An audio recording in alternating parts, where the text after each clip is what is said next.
Një automjet ka marrë flak në qafën e Llogaras, të nderuar teleshikues, është një informacion që e kemi dhënë dhe gjatë edicionit dhe një person ka mbetur i vdekur. Për më shumë informacione lidhur me këtë ngjarje do të shkojmë me një herë në lidhje të drejtë për drejtë me gazetaren ton atje, Greta Hanskaj. Përshëndetje, Greta, atëherë, cila është pista ose ku janë përqendruar hetimet mbi këtë ngjarje të rëndë dhe çfarë informacionesh ke arritur të marrësh deri në këto momente?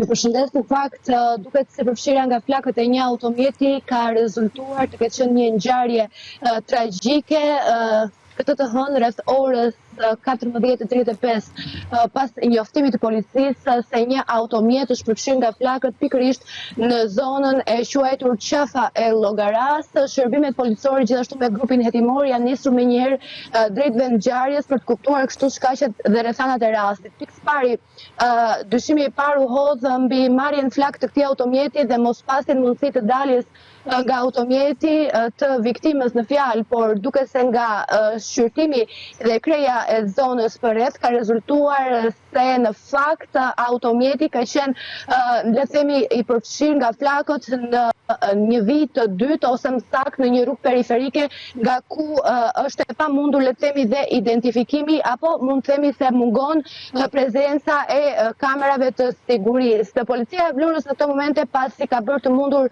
krejen e zonës dhe mbledhjen e gjitha provave materiale në vendngjarje ku kanë kaluar gati tashmë 3 orë pas ndodhjes pas kësaj ngjarje. Në fakt po heton në 2 pista kryesore. Është ajo e vrasjes, por gjithashtu edhe ajo e vetvrasjes. Ka qenë shumë e vështirë puna e bluve të Vlorës, duhet thënë, fakt pasi provat materiale kanë qenë të pakta, kjo për arsye se gjithçka ishte shkrumbuar totalisht, ashtu sikurse dhe e kemi parë nga afër në vendngjarje, ashtu edhe automjeti, po ashtu edhe viktima. Në këto momente që po flasim, ende nuk është bërë e mundur identifikimi i viktimës, dyshohet që ai të jetë i moshës nga 35 deri në 40 vjeç dhe po ashtu dyshimet e para hidhen se ky person, pra viktima në fjalë, është me origjinë nga Berati, çka na bën të kuptojmë se është kuptuar në fakt nga targat e automjetit deri në momentin pra pa u djegur plotësisht. Ka qenë shumë e pakët, le të themi, prova materiale në vendngjarje dhe po ashtu mungesa e kamerave të sigurisë ka bërë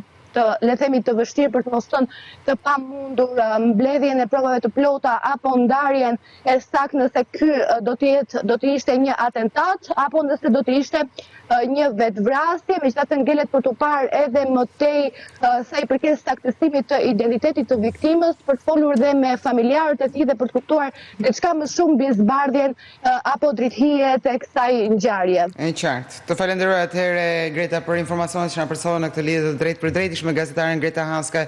Të nderuar teleshikues, vijojnë hetimet pranë për të identifikuar personin që është djegur brenda automjetit në qafën e Llogaras. Ngjarje ndodhur rreth orëve të drekës së ditës së sotme.